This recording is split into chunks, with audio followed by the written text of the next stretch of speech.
할렐루야. 귀하고 복된 주님의 날입니다. 예배 나오신 여러분들을 주님의 이름으로 환영합니다. 날씨가 또 추워졌어요. 이 얘기를 언제쯤 안 하고 예배를 시작할까 싶은데 계속 날씨가 오르락 내리락 해서 특별히 건강 유의하시고 또 감기 걸리지 않으시도록 잘 이렇게 옷 입으시고 이불 잘 이렇게 덮으시면서 그렇게 지내시면 좋겠습니다. 우리 앞뒤 좌우로 같이 인사할까요? 평안하셨는지요? 한 주간 잘 지내셨는지 같이 인사하면 좋겠습니다.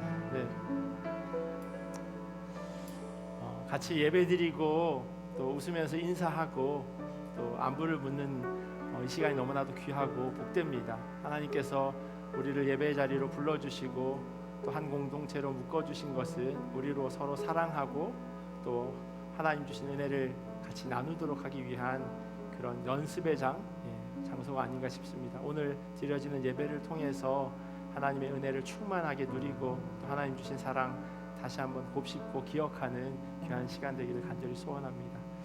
이제 다 함께 우리의 마음을 모아서 영과 진리로 하나님께 예배드립니다.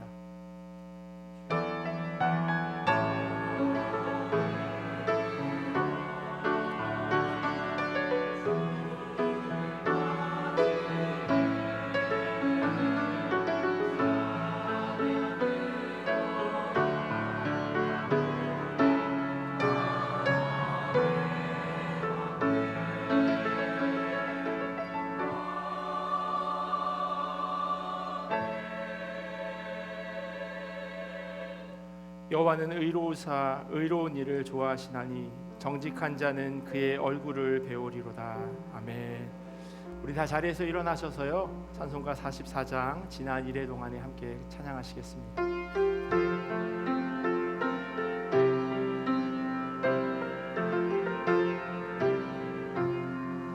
지난 1회 동안에 예수 인도했으니 주의 전에 모여서 감사 찬송합니다. 가장 복된 이날은 하늘 안식도로다.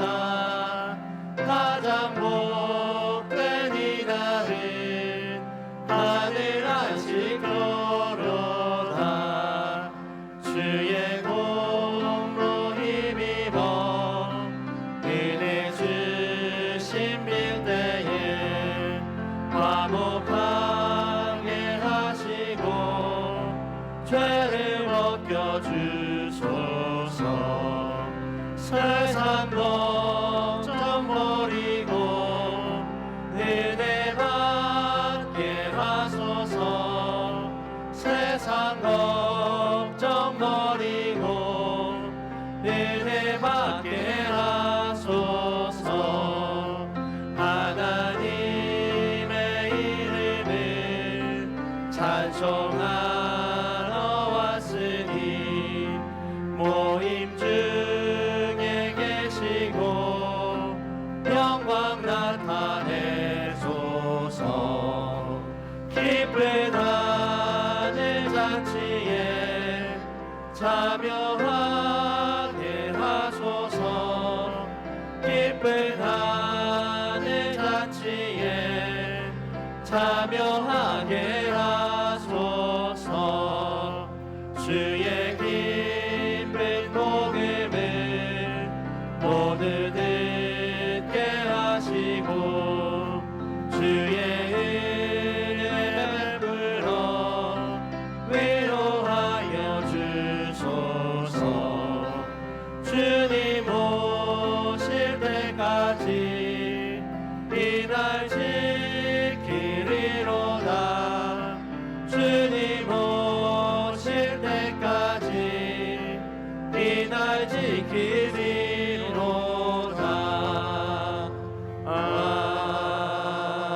아멘. 다 함께 사도신경으로 우리의 신앙을 고백합니다.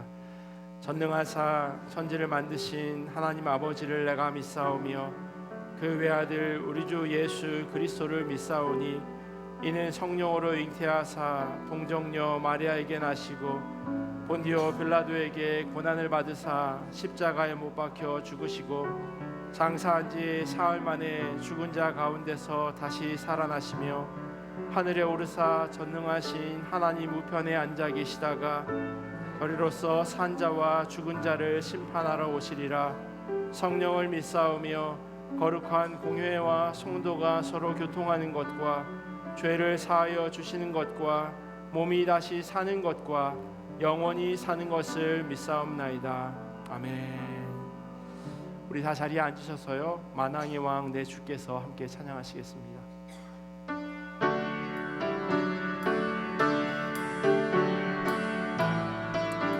만왕의 왕 내 주께서, 만왕의 왕 내 주께서 왜 고초당했나. 이 벌레 같은 날 위해 주보혈을 흘렸네. 십자가 내가 처음 볼 때에 나의 맘에 큰 고통 사라져 오늘 믿고서 내 눈 밝았네. 참된 기쁨 영원하도다. 주 십자가 못 박히는 속죄함 아닌가. 그 긍휼함 큰 은혜 말할 수 없도다. 십자가 내가 처음 볼 때 나의 맘에 큰 고통 사라져 오늘 믿고서 내 눈 밝았네. 참된 기쁨 영원하도다. 늘 울어도 그 큰 은혜 다 갚을 수 없네. 나 주님께 몸 바쳐서 주의 일 입으리. 십자가 내가 처음 볼 때에 나의 맘에 큰 고통 사라져 오늘 믿고서 내 눈 밝았네. 참된 기쁨 영원하도다. 십자가 내가 처음 볼 때에 나의 맘에 큰 고통 사라져 오늘 믿고서 내 눈 밝았네. 참된 기쁨 우리 한 번 더 고백할까요? 영원하도다. 십자가 내가 처음 볼 때에 나의 맘에 큰 고통 사라져 오늘 믿고서 내 눈 밝았네. 참된 기쁨 영원하도다.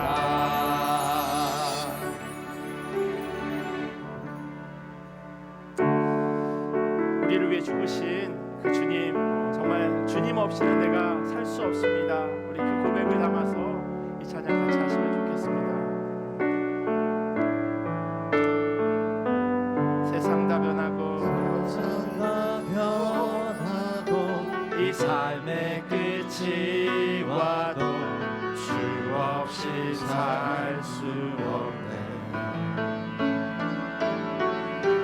주만이 내 영광 변치 않는 진리. 주 없이 살 수 우리 한 번 더 고백할까요? 세상 다 변하고 세상 다 변하고 이 삶의 끝이 와도 주 없이 살 수 없네. 주만이 내 영광 변치 않는 진리. 주 없이 살 수 없네. 내 주 없이 살 수 없네. 내 주 없이 살 수 없네.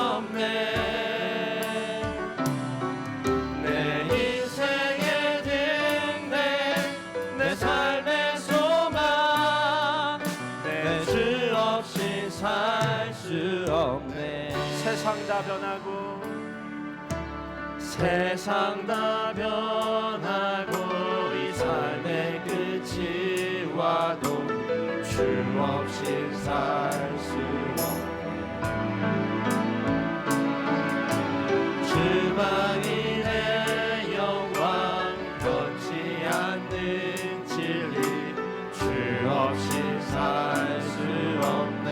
좋으신 아버지 진실하신 친구 좋으신 아버지 진실하신 친구 주 없이 살 수 없네. 정말 우리의 믿음의 고백이 되기를 원합니다.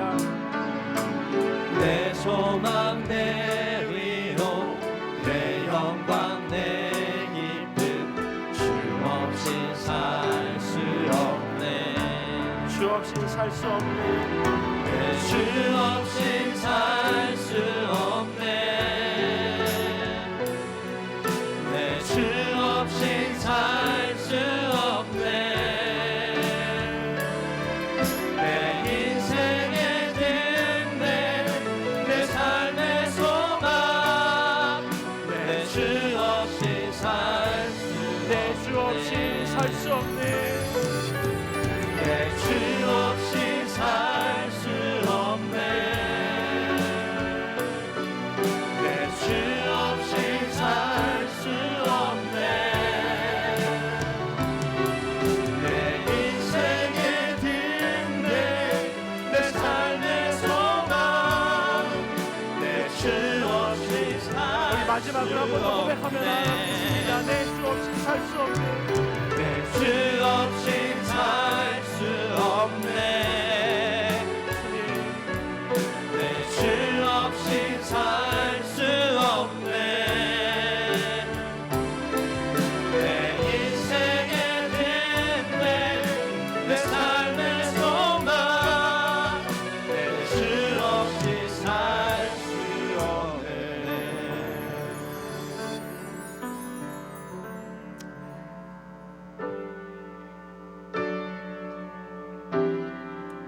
하나님께서 우리를 예배자로 불러주셨습니다. 그렇게 예배하는 마음으로 함께 찬양하며 나아가겠습니다.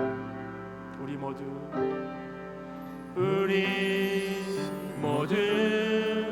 예배하는 자 되어 온전히 영과 진리로 주를 예배하자. 주가 우리와 함께 영원히 함께 하시고 마르지 않는 샘물로 우릴 채우시리라. 같이 고백하겠습니다. 우리 모두 예배하는 자 되어 온전히 영과 진리로 주를 예배하자.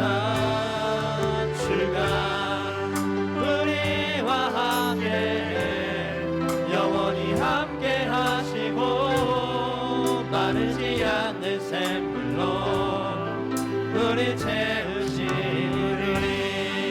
모두 예배하는 자 되어 온전히 영과 진리로 주를 예배하자. 주가 우리와 함께 영원히 함께 하시고 마르지 않는 샘물로 우리 채우시리라. 예배합니다. 찬양합니다. 주님만 날 다스리소서. 예배합니다. 찬양합니다. 주님 홀로 높이 받으소서. 예배합니다. 찬양합니다. 주님만 날 다스리소서. 예배합니다. 찬양합니다. 주님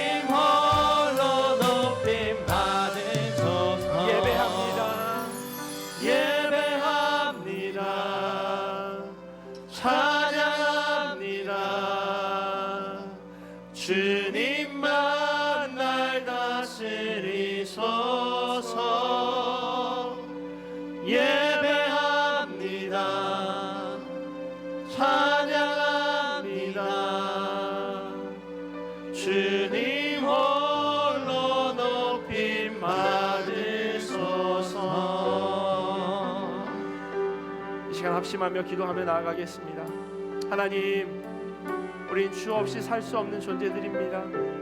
하루도 주님 없이 살아갈 수 없음을 주님 우리가 찬양으로 고백하였사오니 하나님, 그것이 우리의 입술의 고백으로 끝나는 것이 아니라 우리의 삶의 고백이 되어지게 하여 주시옵소서. 주님만 의지하게 하시고 주님만 바라보게 하시고 주님만이 우리의 구원자 되심을 온전히 고백하는 이 예배의 자리 되게 하여 주시옵소서. 하나님, 선포되어지는 말씀 가운데 은혜 위에 은혜를 더하여 주시길 간절히 기도합니다. 전하는 자와 듣는 자가 함께 하나님의 말씀으로 받게 하시고, 주님, 우리가 여기 있사오니, 주의 종이 여기 있사오니 주님 그 말씀대로 순종하겠습니다 결단하는 귀한 자리 되기를 소원합니다. 상한 영혼들, 하나님, 힘든 마음으로, 어그러진 마음으로 하나님 나와왔다면 하나님 주신 말씀을 통하여 세임 얻고 회복되어지고 감사함과 기쁨으로 주의 전을 떠날 수 있도록 하나님 이 시간 함께하여 달라고 우리 한 목소리로 같이 기도하며 나아가겠습니다. 기도하겠습니다. 하나님, 감사합니다. 하나님, 은혜로 우리를 불러주시고 하나님의 말씀 가운데 거할 수 있도록 인도하시니 감사합니다. 주님, 우리가 주님 없이 살 수 없습니다라고 고백하였습니다. 한순간도, 한 시간도 주님 없이 살아갈 수 없는 존재들임을 다시 한번 우리가 기억하게 하여 주시옵소서. 하나님의 말씀 붙잡게 하시고 하나님의 은혜 붙잡게 하셔서 예수 그리스도의 그 십자가만을 기억하며 살아갈 수 있도록 하나님 인도하여 주시옵소서. 예수 그리스도께서 우리를 사랑하시고 죽기까지 십자가 달려 돌아가시고 부활하시니 우리에게 기쁜 소식이 되어지게 하시고 그 소식이 우리의 삶의 귀한 원동력이 될 수 있도록 인도하여 주시옵소서. 특별히 전하여 주신 말씀을 위하여 주님 기도합니다. 하나님의 말씀으로 선포되어지는 자리 되게 하시고 하나님의 말씀으로 들려지게 하시고 오직 하나님만이 영광 받으시는 예배 되기를 간절히 소원합니다. 주님, 각 심령 가운데 말씀하여 주시옵소서. 하나님의 음성으로 듣게 하시고 하나님의 말씀으로 받게 하시고 하나님만 바라보면서 그렇게 귀하게 예배하는 주의 이 시간 될 수 있도록 하나님 도와여 주시옵소서. 하나님께 엎드리오니 하나님, 상한 심령들, 힘들어하는 성도들의 마음 가운데 주님의 크신 위로가 있기를 간절히 소원합니다. 하나님, 그렇게 일하여 주시옵소서. 사랑과 은혜가 풍성하신 하나님 아버지, 매일의 삶도 하나님의 은혜 가운데 지내게 하시고 오늘도 주님을 경배하고 찬양하는 예배자로 불러주셔서 감사합니다. 지나온 시간을 돌아보면 우리가 할 수 있는 것이 오직 감사와 기도뿐임을 고백하게 됩니다. 우리의 삶을 인도하시는 하나님을 의지하면서 하루하루 주어진 시간들을 믿음으로 살아가게 하옵소서. 말씀을 듣고 배우고 깨달으면서 실천하지 못한 불순종을 회개합니다. 말씀에 대한 지식과 믿음 생활의 연수를 자랑하는 것이 아니라 말씀을 품은 자들로 겸손과 행함으로 하나님을 기쁘게 하는 산 제사의 삶이 되길 소망합니다. 우리를 향하신 하나님의 뜻을 잘 분별하는 자들 되어 생명을 내어주시기까지 사랑하신 한없으신 그 사랑을 나누는 복된 삶이 되게 하여 주옵소서. 우리 한 사람 한 사람이 모이고 흩어지는 교회가 되어 주님의 몸된 제단을 세워나가 주님의 칭찬받는 교회가 되고 건강하게 성장하는 교회, 하나님께 영광 돌려드리는 교회, 함께 지어져가는 나야가라 교회가 되게 하여 주옵소서. 세계 곳곳에서 복음을 전하는 선교사들과 가정들을 기억하여 주셔서 영육의 강건함과 성령 충만함과 사역의 열매들이 있게 하여 주시고 믿는다가 더 많아져 주님이 주시는 기쁨이 마음 가운데 가득하게 하여 주옵소서. 환우들의 고통을 아시는 주님, 약속하신 말씀이 그대로 이루어짐을 믿습니다. 깨끗게 치료하여 주셔서 능력의 우리 하나님 아버지께 영광을 돌려드리며 간증하는 삶이 되게 인도하여 주옵소서. 말씀을 들고 서실 목사님께 성령의 충만함과 담대함을 주셔서 살아 역사하시는 하나님의 말씀이 각 심령의 능력으로 임하여 마음 문이 활짝 열리고 족한 은혜로 체험받고 결단하는 시간 되게 하여 주옵소서. 예수님의 이름으로 기도합니다. 아멘.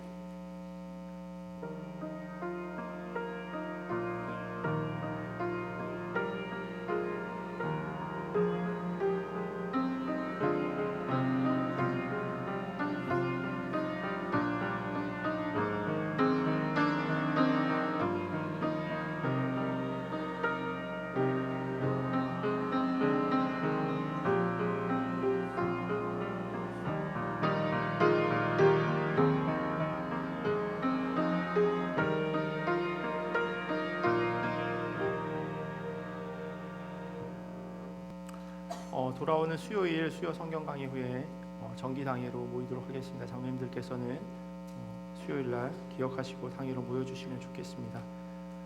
이번 주 토요일 오후 1시에요. 한인의 추석 모임이 저희 교회에서 있습니다. 내일 말고 그 다음 주, 그러니까 다음 주일인데요. 다음 주 월요일하고 화요일 날 저희 캐나다 동네 가을 정기 노회가 있습니다. 그래서 이번 장소는 토론토 영락교회여서 장로님들하고 저 이렇게 해서 가을 정기노회에 또 다녀오도록 하겠습니다. 따로 빠진 광고 없으면요, 우리 할렐루야 성가대 나오셔서 찬양해 주시겠습니다.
하나님 주신 말씀 같이 보도록 하겠습니다. 오늘 우리에게 주신 하나님의 말씀은 잠언 22장 1절에서 4절 그리고 야고보서 2장 14절에서 17절까지 말씀입니다. 우리 몸이 불편하지 않으시면 자리에서 일어나셔서 하나님 주신 말씀을 같이 봉독하겠습니다. 잠언 22장 1절에서 4절 그리고 야고보서 2장 14절에서 17절까지 말씀입니다. 우리 한 목소리로 같이 봉독하겠습니다.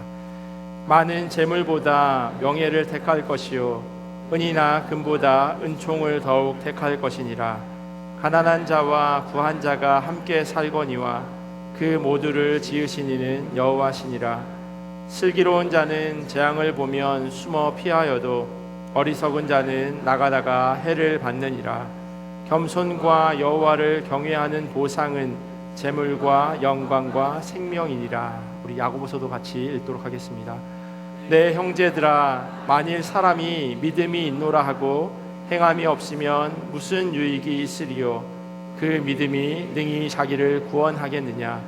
만일 형제나 자매가 헐벗고 일용할 양식이 없는데 너희 중에 누구든지 그에게 이르되 평안히 가라, 덥게 하라, 배부르게 하라 하며 그 몸에 쓸 것을 주지 아니하면 무슨 유익이 있으리요? 이와 같이 행함이 없는 믿음은 그 자체가 죽은 것이라. 아멘. 하나님의 말씀입니다. 자리에 앉겠습니다. 제가 미국에 살 때 저희 부모님이랑 같이 이렇게 살았는데요. 저희가 이제 제일 아래층 반지하에 이렇게 살고 있었습니다. 결혼하고 한 1년 반 정도가 좀 넘었던 것 같아요. 저희 딸이 겨울에 태어났는데 그 다음 해 이제 여름 정도가 되었어요. 저희 그 맞은편에 집이 있었는데 만약에 여기에 저희 집이 있으면 본당 입구보다도 더 가까운 만큼 그 거리에 이제 맞은편 집이 있었어요. 하루는 이렇게 앉아 있는데 그 창밖을 이렇게 내다보니까 그 집에서 이렇게 연기가 나더라고요. 그래서 연기가 나네 이러다가 보니까 불이 확 붙게 된 거예요. 그걸 보자마자 제가 1초의 망설임도 없이 옆에 있던 딸을 안고 밖으로 확 튀어나갔어요. 그리고 아내는 저희에게 있어서 가장 중요한 여권 3개를 챙겨서 이민자들 생활 여권 없으면 힘들잖아요. 힘들고 또 복잡하고 그래서 여권 3개를 들고 밖으로 나왔어요. 그 집이 이게 위에 이제 지붕 쪽이 전소하고 그리고 막 몇 개월간 그거를 수리하는 일이 있었는데요. 뭐 소방차가 와서 불을 다 끄고 이제 저희가 다시 이제 집으로 들어왔어요. 방에 들어왔는데 어딘가 모르게 싸한 그런 기분이 감돌더라고요. 그래서 왜 이러나 했는데 아내가 약간 저를 배신에 찬 눈으로 쳐다보더라고요. 어떻게 딸만 그렇게 같이 셋이 있는데 딸만 데리고 나가냐고, 같이 나가자는 얘기를 하든지 해야 되지 않겠냐고. 어제 원고를 제가 6위까지 읽었는데 아내가 다시 생각해도 그러면서 이렇게 자리를 일어나더라고요. 그런 일이 일어나면 안 되겠지만 혹시 여러분들은 집에 불이 나면 뭘 가장 먼저 챙겨서 나가시겠습니까? 뭘 챙겨서 집에 다 있잖아요. 거기 말을 못해도 거기 중요한 거 있는 거. 사람마다 중요하게 여기는 게 똑같지 않을 겁니다. 모두 달라요. 그런데 오늘 함께 읽은 잠언 22장 1절에서 4절까지 말씀을 보시면요, 명예와 은총과 겸손과 하나님을 경외하는 것, 그것을 가장 중요한 것으로 여기라고 우리에게 권면하고 있습니다. 오늘 이 4가지를 함께 살펴보려고 합니다. 첫 번째는요, 명예예요. 명예라고 하는 이 단어가 뭐 영어 사전에는 여러 가지로 번역되지만 이 성경책 NIV에는 good name이라고 되어 있습니다. 사람의 이름이 높여지는 것, 그것을 명예라고 그렇게 성경은 이야기하고 있더라고요. 사전적인 의미도 비슷해요. 세상에서 훌륭하다고 일컬어지는 이름이나 자랑. 저 사람의 이름은 딱 들으면 훌륭해 라고 불려지는 것, 그거를 명예라고 이야기한대요. 그런데 우리 신앙인의 사전적인 정의는요, 조금 다르게 생각되어져야 할 것 같아요. 세상에서가 아니라 하나님의 나라에서 훌륭하다고 일컬어지는 이름이나 자랑이 되어야 할 겁니다. 세상에서 얻어지는 명예는요, 사람들로부터 훌륭하다는 이야기를 듣는 거예요. 뭐 어떤 것이 명예일까요? 뭐 예를 들면 한 나라의 수상이나 대통령이 되는 것 아주 명예로운 일일 겁니다. 대대손손 명예로운 일이 될 겁니다. 그것이 안 된다면 대통령으로부터 받은 훈장도 아주 큰 명예가 되겠죠. 그것도 안 된다면 그렇게 유명한 사람들과 함께 같이 사진 찍는 것, 그것이 그 사람에게 있어서 큰 명예가 될 수도 있습니다. 그래서인지 모르겠는데요, 제가 아는 어떤 분이요, 캐나다 그 트루도 수상과 사진 찍은 그걸 그 카카오톡 프로필 사진으로 이렇게 올려놓으셨더라고요. 그래서 이분 만났나 보다 라고 생각을 했는데 그게 몇 년 가더라고요. 그러니까 그분에게 있어서는 이게 아주 큰 자기에게 있어서 명예인 거예요. 내가 수상이 아님에도 불구하고 말입니다. 학식으로 따지자면 박사도 대단한 명예일 수밖에 없죠. 이 박사를 또 아이비 같은 그런 유명한 그런 대학에서 받았다면 더할 나위 없이 명예가 되어질 겁니다. 제가 청년부였을 때요, 제가 출석했던 그 교회 담임 목사님의 박사 논문을 제가 이렇게 타이핑해 드린 적이 있었어요. 제가 대학교 다닐 때만 해도 저보다 더 연배가 있으신 분들은 이렇게 워드 타이핑하는 거를 컴퓨터를 잘 사용하지 못하셔서 보통 손으로 쓰셨는데 손으로 막 써주신 걸 이제 제가 워드 타이핑을 해드렸어요. 그런데 한 1년 정도 지났을까요? 미국에서 박사 학위를 받으셨다는 거예요. 장로님들이 목사님 그 방 책상 위에 목사 땡땡땡 박사 이렇게 해가지고 까맣게 삼각형으로 이렇게 사장님 명패 같은 걸 이렇게 만들어 주셨더라고요.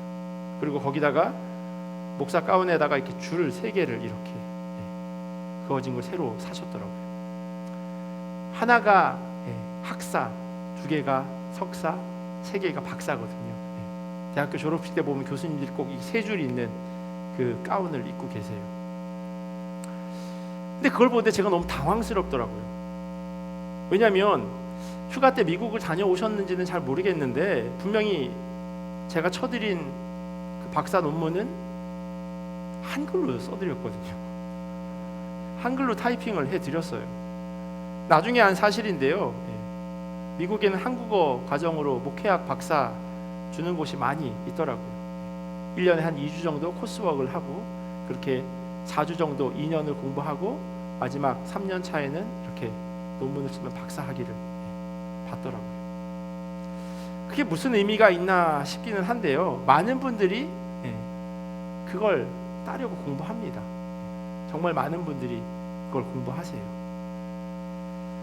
혹시 제가 목회학 박사 한다고 하면 뜯어 말리십시오. 우리 이 목사가 변했네 이렇게 생각하시면 될 것 같습니다.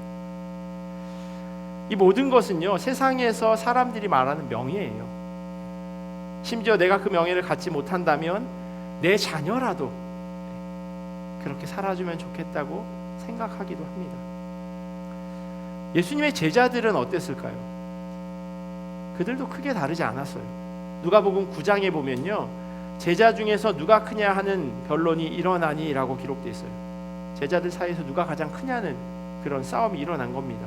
겨우 12명 모였는데 그 가운데 누가 가장 큰지를 가지고 다투는 거죠. 각자 나름의 이유가 있습니다. 베드로는요, 그래도 내가 수제자잖아 라고 하는 생각을 가지고 있었어요. 야, 여기 있는 사람 중에 물 위 걸어봤어? 나는 걸어봤어. 적어도 예수님의 수제자라면 물은 걸어봐야지. 자신감 있게 그렇게 이야기하는 겁니다. 그걸 가만히 듣던 가룟 유다가 가만히 있지 않습니다. 야, 공동체 생활 가운데 가장 중요한 게 뭔지 알아? 돈이야. 예수님이 나에게 재정을 맡겼다고 하는 건 내가 그만큼 믿음직스럽다는 얘기겠지. 그러니 내가 가장 높지. 요한복음 12장에 보면요, 명절에 예배하러 온 헬라인 몇 사람이 예수님을 만나기 위해서 빌립에게 부탁을 해요. 그러자 빌립은 안드레와 함께 예수님에게 갑니다. 예수님, 저 사람들이 좀 예수님 만나자 그러네요 라고 하는 이야기를 전달하기 위해서죠. 어떤 사람을 만나기 위해서 거쳐가야 할 사람이라면, 그러면 그 사람은 이 높은 사람의 오른팔일 가능성이 많죠. 빌립과 안드레가 내가 최측근이다 라고 생각했던 겁니다. 예수님과 함께 변화산에 올라간 3명의 제자 중에 한 명인 야고보는요, 최초의 순교자였습니다. 죽을 만큼 예수님을 잘 따랐던 사람이에요.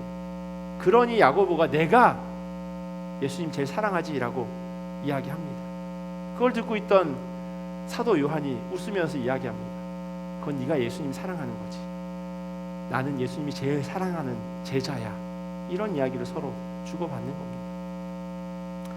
그런데 이렇게 명예를 가지고 서로 다투는 제자들에게 예수님께서 다음과 같이 말씀하세요. 누구든지 나를 영접하면 곧 나를 보내신 이를 영접함이라. 너희 모든 사람 중에 가장 작은 그가 큰 사람이라. 예수님 되게 역설적인 이야기를 하세요. 작은 사람이 큰 사람이라는 그런 이야기를 합니다. 세상에서 생각하는 명예와 예수님이 바라보시는 시각은 정반대였던 거죠. 하나님 나라에서 훌륭하다고 일컬어지는 사람은 작은 사람인데 그 작은 사람이 누구냐 하면 예수님이 설명해 주세요. 그들에게 이르시되 누구든지 내 이름으로 이런 어린아이를 영접하면 곧 나를 영접합니다. 어린아이는 당시 사람들이 중요하게 여기지 않던 존재였습니다. 지금은 이쁘다, 귀엽다, 사랑스럽다 이야기하지만 당시 사람들은 그렇게 여기지 않았습니다. 사실 한국에는요, 어린이날이 있는데 그게 20세기 초에 만들어졌습니다. 아이들이 사회에서 제대로 보호받지 않았기 때문에 만들어진 날입니다. 그래서 캐나다엔 어린이날이 없는지도 모르겠어요. 날마다 어린이날이라고 누가 그렇게 이야기하더라고요. 당시 어떤 슬로건을 걸고 있었냐면요, 욕하지 말고 때리지 말고 부리지 말자. 이게 어린이날을 만들면서 내건 슬로건이었습니다. 반대로 이야기하면 어린아이들에게 욕하고 때리고 부려먹는 일이 다반사였다는 거예요. 100년 전 한국이 그랬다면 2000년 전 예수님이 살던 중동 말할 것도 없겠죠. 한 사람의 몫을 먹어치우는 존재, 그러나 한 사람의 몫의 일을 하지 못하는 존재가 바로 어린이였습니다. 한 사람의 몫을 일하지 못하는 그걸 넘어서서요, 그 어린이를 케어하기 위해 또 다른 사람이 붙어야 해요. 그러니 두 사람의 식량이 없어짐에도 불구하고 두 사람의 일을 해내지 못하는 겁니다. 어린아이는 그런 존재예요.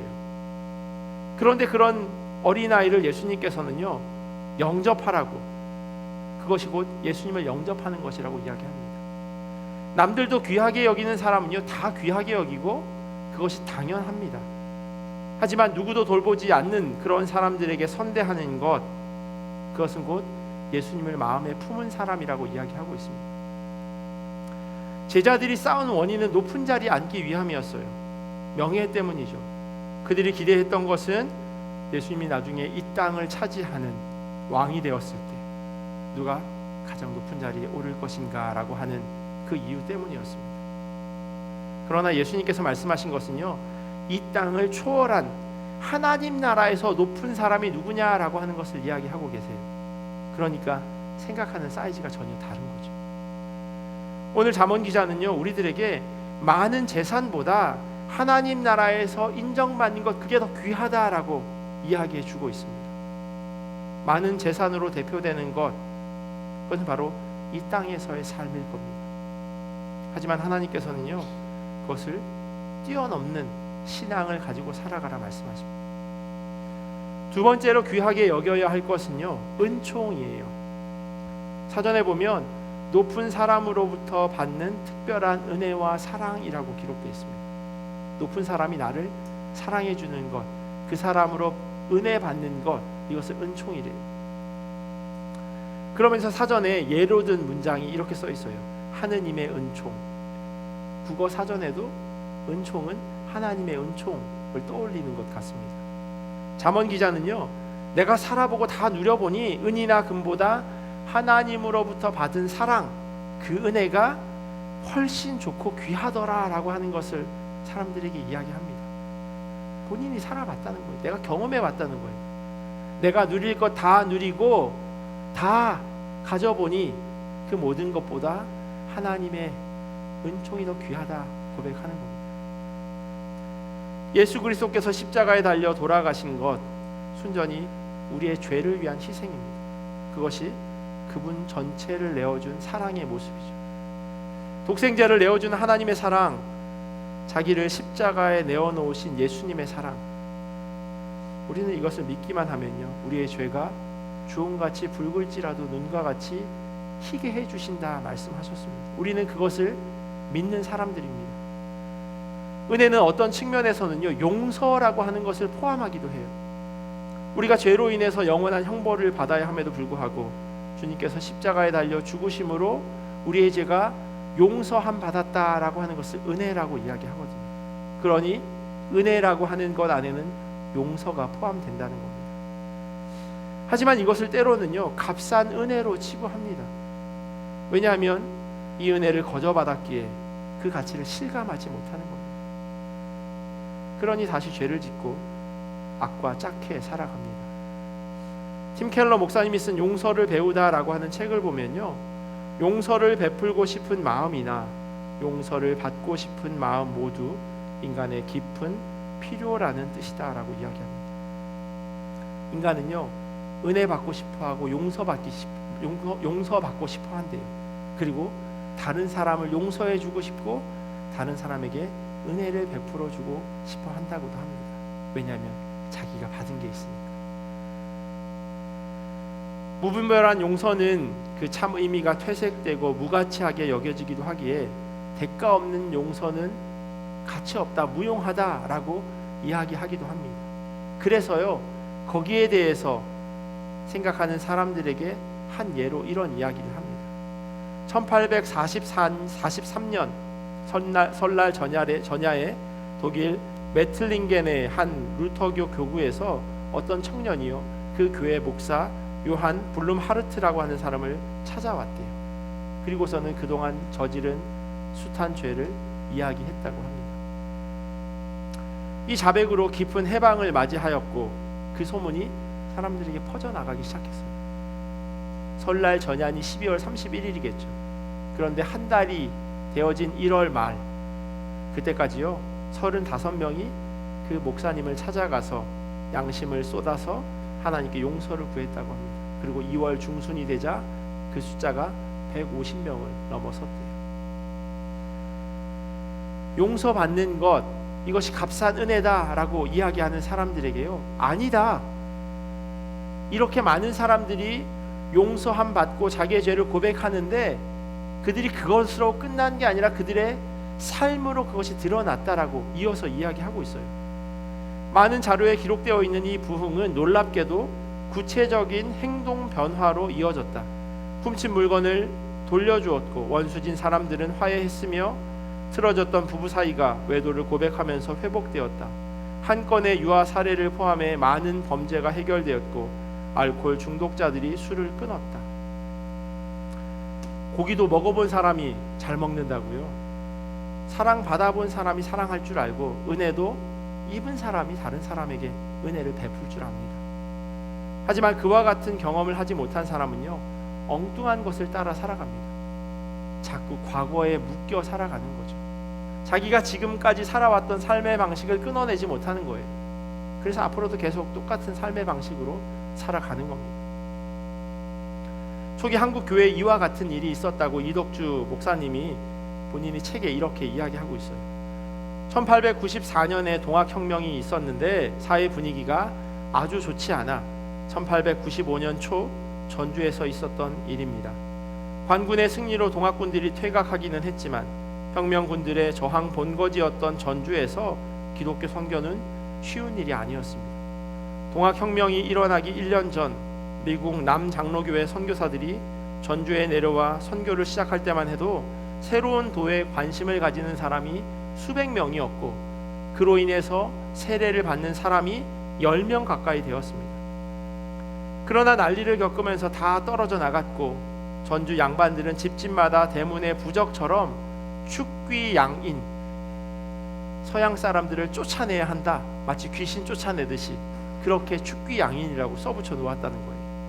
기독교 선교에 조직적인 방해 공작이 펼쳐졌습니다. 선교사들이 다시 전주에 내려왔지만 찾아오는 사람이 없었습니다. 자연스럽게 선교 중단의 위기에 놓여 있었습니다.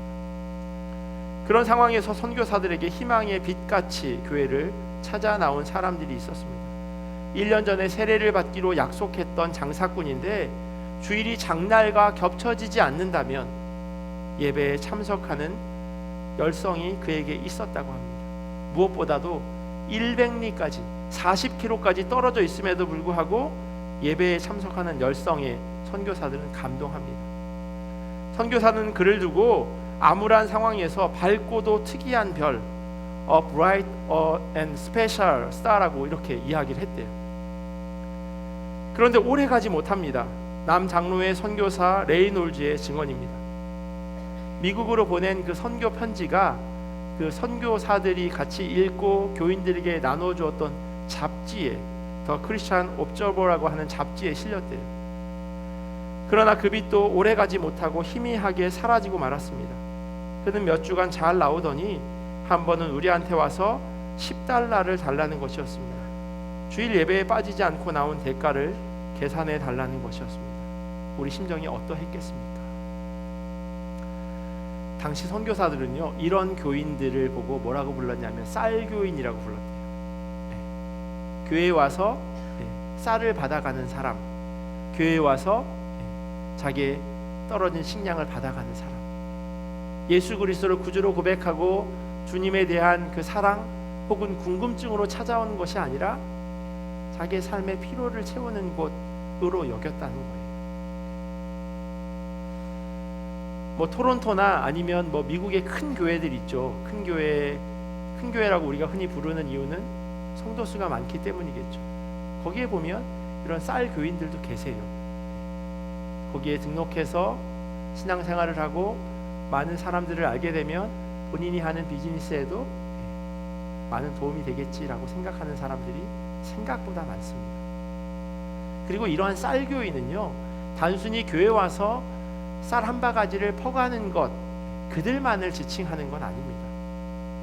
내가 필요한 것, 내가 원하는 것을 신앙생활이라고 하는 이 교회 생활을 통해서 얻어가려고 하는 것, 그런 사람들 역시도 쌀교인이라고 부르는 것 크게 다르지 않다는 겁니다. 하나님의 특별한 은혜와 사랑을 체험하지 못했기에 생겨난 일이겠죠. 하지만 그 사랑과 은혜를 경험한 사람은요, 은이나 금보다 은총을 택할 것이라고 잠언 기자는 이야기합니다. 세 번째는요, 겸손이에요. 남을 높이고 나를 낮추는 것이 겸손이라고 이야기하는데 믿는 사람들은 주님을 높이고 나를 낮추는 것, 그것을 겸손이라고 이야기합니다. 야곱의 아들 요셉이요, 17살의 어린 나이에 애굽, 이집트로 팔려가서 종노릇하고 또 감옥에 갇히는 죄인으로 살았습니다. 결국 30살의 총리가 되었으니 자그마치 13년 동안 타국에서 험한 세월로 시간을 보냈습니다. 바닥을 치는 경험을 했고요, 젊디 젊은 그 청년의 시기에 13년간이나 너무나도 어려운 시간을 보냈습니다. 그가 이전에요, 꿈을 꾸고 형들과 부모님께 자랑하던 그런 삶을 살았다면 이제는 완전히 다른 사람이 되었어요. 참 지혜 없고 눈치 없는 사람이 요셉이었던 것 같아요. 그런 꿈을 꿨으면 자기 마음 가운데 품고 있던지 아니면 아버지 어머니 정도까지 이야기했었어야 하는데 누가 봐도 좋지 않은 그런 이야기, 꿈을 형들에게 다 이야기하면서 그렇게 팔려가잖아요. 철없던 요셉이었어요. 근데 나중에 형들을 만났을 때요, 그 고자질했던 모습, 자신을 왜 이곳으로 팔아버렸냐라고 하는 원망보다는요, 하나님의 큰 그림 안에서 내가 사용되어지고 있습니다라고 형들에게 이야기합니다. 요셉은 자기를 높이는 그런 행동보다는요, 한없이 부족한 사람을 하나님이 이렇게 쓰셨다라고 고백합니다. 그리고 이러한 구약의 요셉의 모습은요, 신약의 예수 그리스도의 그림자라고 이야기합니다. 요셉의 겸손은 예수 그리스도께서 이 땅에 오심과 동일한 그런 의미를 보여주고 있는 그림자예요. 그림자는 어렵하지만 실체는 명확하죠.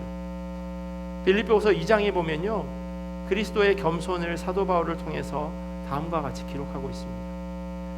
너희 안에 이 마음을 품으라. 곧 그리스도 예수의 마음이니 그는 근본 하나님의 본체시나 하나님과 동등됨을 취할 것으로 여기지 아니하시고 오히려 자기를 비워 종의 형체를 가지사 사람들과 같이 되셨고 사람의 모양으로 나타나사 자기를 낮추시고 죽기까지 복종하셨으니 곧 십자가에 죽으심이라. 야곱의 아들 요셉이 강제로 노예로 팔려갔다면요, 예수님께서는 스스로를 비워서 종의 형체를 가지셨습니다. 그것이 바로 이 땅에 사람으로 오신 것이고 죽기까지, 십자가에서 죽기까지 순종하셨던 것이라고 사도 바울은 고백합니다. 너무 많이 들은 구절이라 우리 마음 가운데 울림이 덜해져 버린 것이 너무나도 안타깝기는 하지만요, 예수님께서 이 땅에 오신 것은 우리를 사랑하시기 때문입니다. 예수님의 이러한 겸손이 우리 가운데 있어야 할 겁니다. 그리고 마지막 네 번째는요, 여호와를 경외하는 것, 그것을 우리가 중요한 것으로 여기라고 이야기합니다. 공손히 섬기고 두려워하는 마음, 이게 경외래요. 아버지 혹은 어머니를 떠올려 보시면 이 경외라고 하는 단어를 잘 연상할 수 있을 겁니다. 공손히 섬기고 두려워하는 마음. 어렸을 때는 부모님에 대한 그 마음이 공손히 섬기는 것보다는 오히려 두려워하는 마음이 더 큰 것 같아요. 그리고 시간이 지나면서 어머니 아버지가 늙어가고 걸어가는 속도가 예전보다 훨씬 더 느려지고, 그리고 여러 가지로 볼 때 나이가 들어가는 것을 보게 되면 무서움보다는 잘 섬겨야 되겠다라고 하는 생각이 들게 됩니다. 제가 몇 번 말씀드렸죠. 저희 형제가 많다고요. 저희가 아들 넷의 막내가 딸인데요. 그러다 보니 저희 어머니가 저희 형제들을 잘 이렇게 양육해야 하고 훈육해야 하는데 그게 쉽지 않으셨을 겁니다.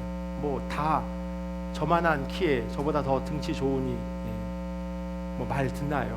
근데 어렸을 때부터 저희는 어떻게 컸냐면요, 누구 하나 잘못하면 그럼 어머니는 커다란 몽댕이를 들고 엎드려. 그럼 이제 1번, 2번, 3번, 4번은 엎드리고 막내는 딸이니까 손 들고 이렇게 서요. 그럼 역순으로 맞는 겁니다. 1번은 5대, 2번은 4대, 저는 3번이니까 3대, 4번은 2대. 어쩔 때는 엎드려 버쳐 해서 땀이 이마에서 뚝뚝 떨어질 정도로 그렇게 벌을 쓰고 혼이 났어요. 무섭죠. 엄마가 목소리만 좀 높아져도 그러면 무섭죠. 근데 시간이 지나면 지날수록 그 무서움은 조금씩 사라지죠. 엄마가 매들면 왜 그러세요? 어쩔 때는 자녀들 가운데 그런 자녀 없으시게 매를 딱 들면 매를 탁 잡아요. 그럼 부모들이 당황합니다. 왜냐하면 잡아보면 알거든요. 이거 뺏길 것 같은 그 느낌. 그러면 어떻게 해야 되나요? 다른 걸 잡으세요. 나이가 들면 부모님이 무서워지기보다는 부모님 잘 섬겨야 되겠다라고 생각되어지는 게 자녀의 기본적인 도리이고 생각입니다. 앞에서 은총에 대해서 말씀드렸어요. 하나님으로부터, 주님으로부터 받는 특별한 사랑과 은혜, 우리는 그것을 받은 사람입니다.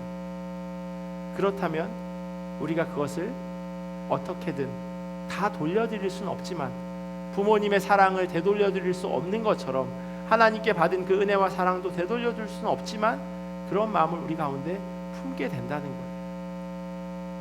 그런데요, 그것을 철저하게 지켜나가게 된다면 오히려 그것은 사랑의 마음이 아니라 율법주의가 되어집니다. 유태인들이 많이 그렇게 살아가죠.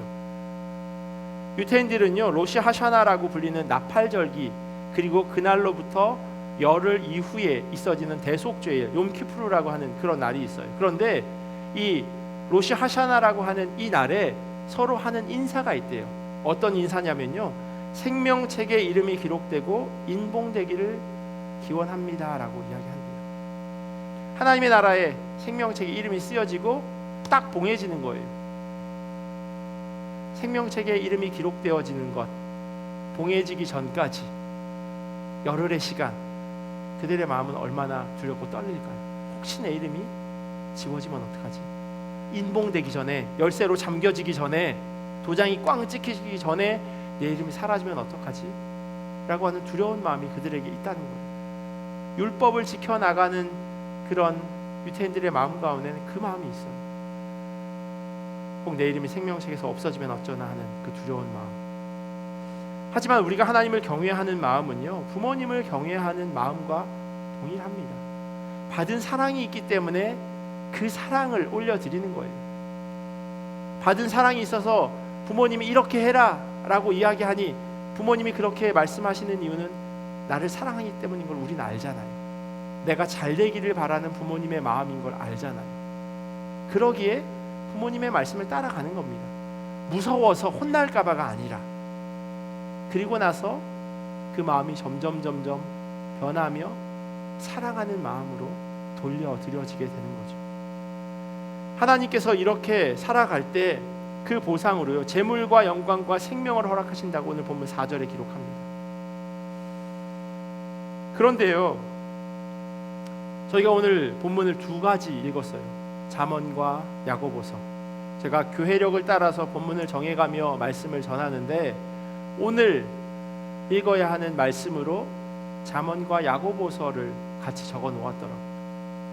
본문을 읽으면서 곰곰이 묵상했어요. 이 잠언 22장 말씀과 야고보서 2장, 이 두 구절을 어떻게 연결해야 할까? 왜 함께 읽으면 좋다고 추천했을까? 명예와 은총, 겸손, 그리고 하나님을 경외하는 마음, 이 네 가지는 그리스도인이 귀하게 여겨야 할 것이라고 이야기합니다. 그리고 이를 통해서 하나님께서 큰 보상을 허락하실 것이라고 말씀하세요. 그런데 이러한 보상을 받은 우리는 어떻게 살아가야 할까요? 야고보서 기자는요, 이 질문에 대해서 우리에게 대답해 주고 있습니다. 주님의 은혜와 사랑을 그 어떤 것보다 귀하게 여기는 사람을 하나님께서 기뻐하시는데, 그들에게 재물과 영광과 생명이 보상으로 주어질 것인데, 그것을 받은 사람은 그 선물을 받아 누릴 뿐만 아니라 흘려보낼 수 있어야 한다라고 야고보서 기자는 이야기하고 있는 거예요. 어떤 사람에게 안녕히 가세요, 따뜻하게 집에 가서 좀 쉬시고요, 맛있는 거 드세요 라고 인사를 하는 것, 그것은 그 사람의 삶이 그러하기 때문일 겁니다. 그렇게 할 수 있기 때문일 거예요. 요즘에 식사하셨습니까? 이런 인사 잘 안 하시죠? 이렇게 그 노는 분들만 그렇게 인사하시잖아요. 식사하셨습니까, 형님? 이러면서.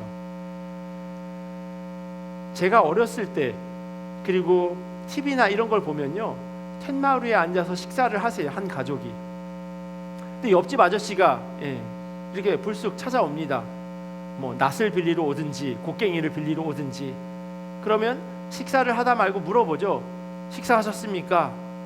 그럼 그 아저씨는 보통 요즘 분들은 먹고 왔어요 이러잖아요. 근데 옛날 분들은 정직하세요. 안 먹었다고. 그럼 뭐라 그래요? 그럼 집에 가서 밥 먹고 오세요 이렇게 얘기하나요? 올라오시라고, 같이 한술 뜨자고 하면서 숟가락 젓가락 놓고 밥을 퍼옵니다. 그릇 안에 담겨 있는 것보다 그릇 위에 있는 게 더 많은 그런 고봉밥을 퍼오죠. 제가 어렸을 때요, 할머니랑 같이 외할머니랑 살았는데, 이사를 가면 할머니가 떡을 맞춰서 이웃 집에 돌리라고 심부름을 보내셨어요. 오고 가면서 서로 인사하게 되고요, 그러다 보면 그 집의 형편들을 잘 알게 됩니다. 희한하게 어른들은요, 관심이 많으세요. 그 집에 어떻게 살고 있는지, 그 집의 자녀는 뭐 하는지, 어떻게 여기까지 왔는지 너무너무 궁금해하시고 정말 속속들이 아세요. 야고보서 기자는요, 믿는 사람이라면 인사치레하지 말라고 이야기합니다. 형편이 안 되는 사람에게 배부르게 하라고, 집에 가서 편안하게 쉬라고 이야기하는 건요, 인사치레라는 거예요. 만약에 하나님께서 보상으로 주신 것이 있다면 그것을 잘 나누어야 할 겁니다. 그렇지 않다면 진짜 믿는 게 아니라고 이야기하고 있어요. 어느 만큼 믿는 게 아니냐면요, 야고보서 2장 17절에 이렇게 기록되어 있습니다. 이와 같이 행함이 없는 믿음은 그 자체가 죽은 것이라. 요한 사도도 비슷한 이야기를 합니다. 요한복음 3장 16절과 마찬가지로 또 우리가 기억해야 할 것이 요한 1서 3장 16절이에요. 여기 이렇게 써 있어요. 그가 우리를 위하여 목숨을 버리셨으니 우리가 이로써 사랑을 받고 우리도 형제들을 위하여 목숨을 버리는 것이 마땅하니라. 오해하지 않으셨으면 좋겠습니다. 다른 사람을 위해서 죽으라는 이야기는 아니에요. 다른 사람들을 위해서 우리가 어떻게 살아가야 할 것인지에 대해서 이야기하고 있는 거예요. 오해할까봐 그 다음에 이어서 이렇게 설명합니다. 누가 이 세상의 재물을 가지고 형제의 궁핍함을 보고도 도와줄 마음을 닫으면 하나님의 사랑이 어찌 그 속에 거하겠느냐. 자녀들아, 우리가 말과 혀로만 사랑하지 말고 행함과 진실함으로 하자. 마음을 닫아버리면요, 누구를 도와줄 마음을 닫아버리면 하나님의 사랑이 어찌 그 안에 거하겠냐. 우리 안에 어떻게 하나님이 거한다고 이야기할 수 있겠냐고 이야기합니다. 결국 믿음은요, 우리 삶을 통해서 증명됩니다. 내가 정말로 주님의 은혜와 사랑을 경험했다면 말입니다. 명예와 은혜, 겸손과 하나님을 경외하는 마음, 이 네 가지를 기억하시는 한 주가 되기를 간절히 소원합니다. 세상에서 말하는 것과 다른 그런 정의를 가지고 우리는 살아가야 할 것이고요, 그것이 주님이 원하시는 길임을 우리는 기억해야 할 것입니다. 무엇보다도 이러한 것을 귀하게 여길 때 하나님께서 크신 은혜를 허락하신다 말씀하셨어요. 재물, 영광, 생명, 사실 이걸 가지면 우리는 다 가진 거잖아요. 많은 부, 누구보다도 명예로운 사람, 거기에 생명, 건강까지 있다면 우리가 무엇이 부럽겠습니까? 저 네 가지를 귀하게 여길 때 하나님께서 이걸 허락하신다 말씀하셨어요. 그런데 우리가 또 하나 잊지 말아야 할 것, 그것을 흘려보내는 통로가 되어져야 한다는 사실입니다. 주님의 몸된 교회와 또 주님께서 사랑하시는 성도 여러분들이 넉넉하게 누리고 또 넉넉하게 나누는 그런 귀한 성도 되는 삶 살아가기를 예수 그리스도의 이름으로 간절히 축원합니다. 기도하겠습니다. 참 좋으신 하나님, 감사합니다. 하나님께서 우리에게 귀한 것들이 무엇인지 다시금 기억하라 말씀하십니다. 하나님, 우리가 그것을 기억하는 자들 되게 하시고 주님께서 말씀하신 것을 온전히 지켜 행하며 귀하게 여길 때 하나님께서 우리에게 부어주시는 그 재물과 영광과 생명을 온전히 받아 누릴 수 있도록 인도하여 주시옵소서. 그런데 하나님, 우리가 또 하나 기억해야 할 것은 그것이 우리에게만 머물러 있는 것이 아니라 흘려보내는 귀한 통로로 살아가기를 간절히 소원합니다. 행함이 없는 믿음은 죽은 것이라 주님 말씀하셨사온데 행하며 살아가게 하시고 우리가 주님께 은혜 받고 사랑받은 것, 그것이 우리의 삶을 통하여 온전히 증거될 수 있도록, 증명될 수 있도록 인도하여 주시옵소서. 감사하며 사랑이 많으신 예수님의 이름으로 기도합니다. 아멘. 우리 들은 말씀 기억하면서 찬송가 433장 같이 찬양하시겠습니다.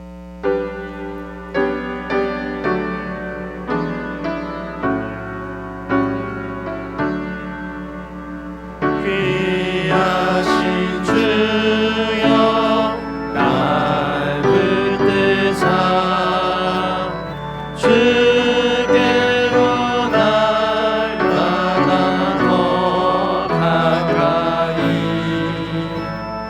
전하는 나라 나 올라가 우주의 품 안에 늘 안기며 영생의 복 받기 원합니다.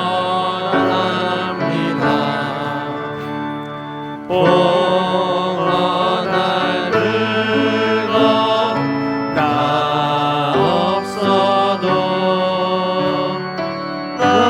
날마다 주께로 더 가까이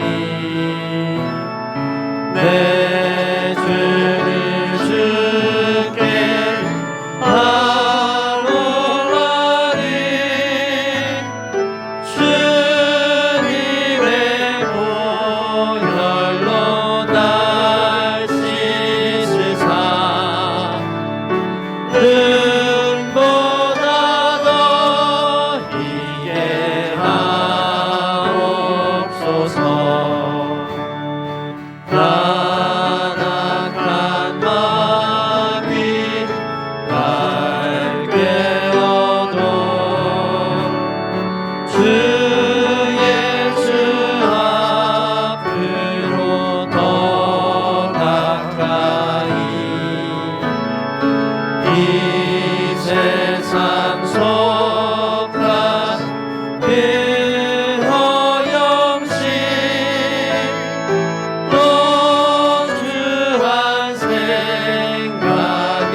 한없는 은혜 감사합니다. 주님, 하나님의 계획하심에 적당한 때에 좋은 것을 주심에 감사드립니다. 언제나 저희 가정을 이끄시고 사랑하여 주심에 감사드립니다.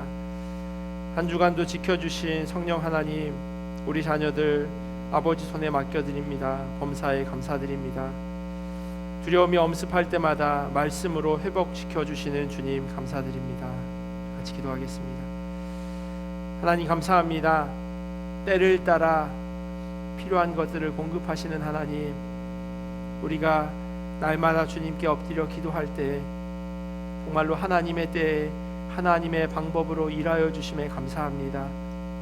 부족하지 않도록 또 넘쳐서 주님으로부터 멀리 떨어져 가는 그런 삶 살지 않도록 균형이 있게 하나님께서 채워주심에 또한 감사합니다. 모든 것이 하나님의 은혜임을 고백하게 하시고 하나님께서 공급하여 주심을 우리가 기억하는 자들에게 인도하여 주시옵소서. 하나님, 우리가 그것을 잊지 않았기에 다시금 주일날 주님께 나와서 우리의 마음을 담아서 귀한 예물을 주님 앞에 올려드렸습니다. 하나님, 이 물질이 하나님 나라 위하여 귀하게 사용되어지게 하시고 하나님께서 기뻐하시는 대로 흘려보낼 수 있도록 인도하여 주시옵소서. 어려운 형편 때문에 드리지 못한 손길들 하나님 기억하여 주시옵소서. 하나님께서 채워주시는 귀한 은혜들 경험케 하시고 하나님이 일하셨다고 고백하는 믿음의 간증이 입술을 통하여 있어지기를 원합니다. 그래야 해서 주님의 몸된 교회 성도들 한 사람 한 사람 이들의 삶 가운데 하나님이 부어주시는 은혜로 충만하게 채워주시옵소서. 지금은 우리 주 예수 그리스도의 크신 은혜와 하나님 아버지의 사랑하심과 성령님의 교통하심이 귀하게 여겨야 할 것들을 기억하고 믿음으로 실천하기를 결단하는 주님의 자녀들 머리 위에, 그리고 이들의 가정과 흩어져 있는 주님의 몸된 교회의 지체들과 삶의 자리와 주님의 몸된 교회 위에 지금부터 영원토록 함께 하시기를 간절히 축원하옵나이다.